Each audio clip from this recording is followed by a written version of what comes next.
معاشرے میں بہتری لا سکیں۔ ایک بات جو بڑی کہی جاتی ہے اسلام کے حوالے سے، بعض لوگ پروپیگنڈا بھی کرتے ہیں اسلام کے خلاف، مسلمانوں کے خلاف، کہ جی ماڈرن نہیں ہے، اس میں ماڈرنائزیشن نہیں ہے، جدید دنیا آگے بڑھ رہی ہے، اس میں جدت نہیں لوگ لانے دیتے۔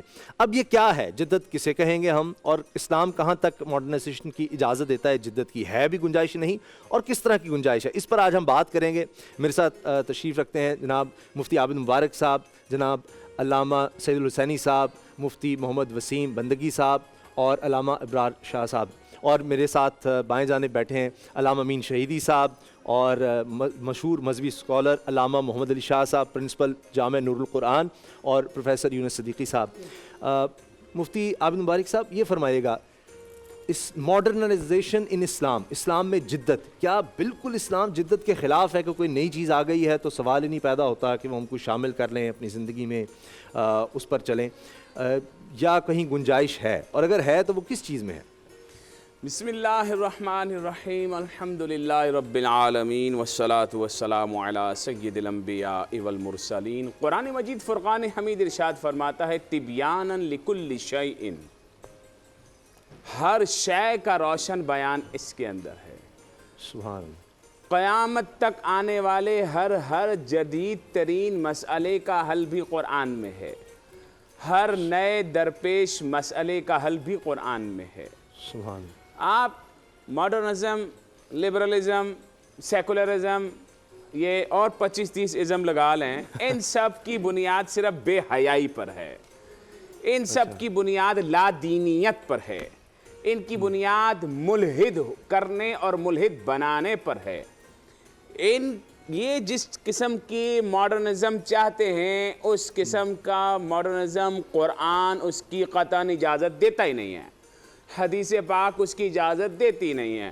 یہ اسلام کو اپنی مرضی کی تشریحات پر موڑنا چاہتے ہیں۔ اسلام کہتا ہے بنی الاسلام علی خمس، اسلام کی بنیاد 5 چیزوں پر ہے۔ نمبر 1 شہادت، اشہد ان لا الہ الا اللہ۔ نمبر 2 نماز۔ نمبر 3 روزہ۔ نمبر 4 زکوٰۃ۔ نمبر 5 حج۔ یہ ہیں وہ۔ پھر میرے آقا علیہ السلام نے فرمایا اسلام کے شعبے ہیں، اسلام کے شعبے بھی بڑی ڈیٹیل کے ساتھ قرآن میں اور حدیث میں بیان کر دیے گئے، جسے زندگی گزارنے کا طریقہ کہتے ہیں، ہر ماں کے لیے، ہر بہن کے لیے، ہر بیوی کے لیے، ہر بیٹی کے لیے، ہر پوتی کے لیے، ہر نواسی کے لیے، ہر بھائی کے لیے، ہر باپ کے لیے، ہر شوہر کے لیے، ہر دادا کے لیے، ہر نانا کے لیے، ہر ایک کے لیے، ایک حکمران کے لیے، ایک مزدور کے لیے، ایک افسر کے لیے، اور ایک عام کامن مین کے لیے، سب کے لیے قرآن مجید فرقان حمید نے فرمایا یہ میرے نبی ہیں، یہ وہ نبی ہیں جن کا سیرت و کردار ہر ایک کے لیے روشن مثال ہے، ہر ایک کے لیے پیروی کا ایک پیمانہ ہے۔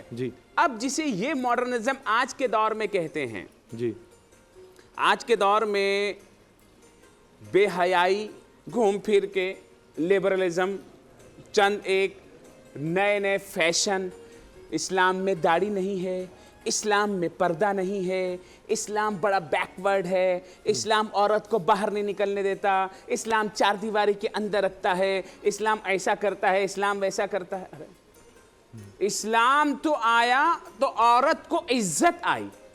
میرے آقا علیہ السلام نے فرمایا یہ فاطمہ میرے جگر کا ٹکڑا ہے، اس دور میں اعلان کیا جس دور میں بیٹیوں کو پیدا ہوتے ہی زمین میں گاڑ دیا جاتا تھا، اس دور میں اعلان کیا کہ ماں کے قدموں تلے جنت ہے۔ اسلام نے تو عورت کو عزت دی۔ عورت اسلام سے پہلے ایک اشتہار تھا، جیسے آج کے دور میں عورت کو اشتہار بنا دیا گیا، اور وہ اشتہار بھی اس اشتہار کے جیسا ہی ننگا تھا جیسے پہلے تھا۔ پتہ ہے آپ کو اسامہ صاحب، بیٹی کو پیدا ہوتے ہی دفنا کیوں دیا جاتا تھا؟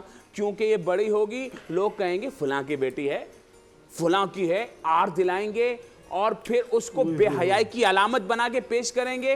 وہ غیرت کی وجہ سے گھڑ جایا کرتے تھے۔ آج بولتے ہیں اسلام نے جو ہے وہ 4 دیواری میں بند، اسلام کہتا ہے یہ شہزادی ہے، یہ ملکہ ہے۔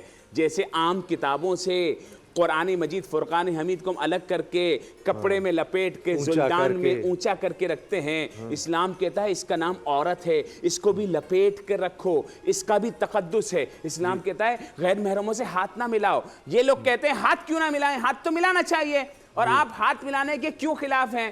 تو اسی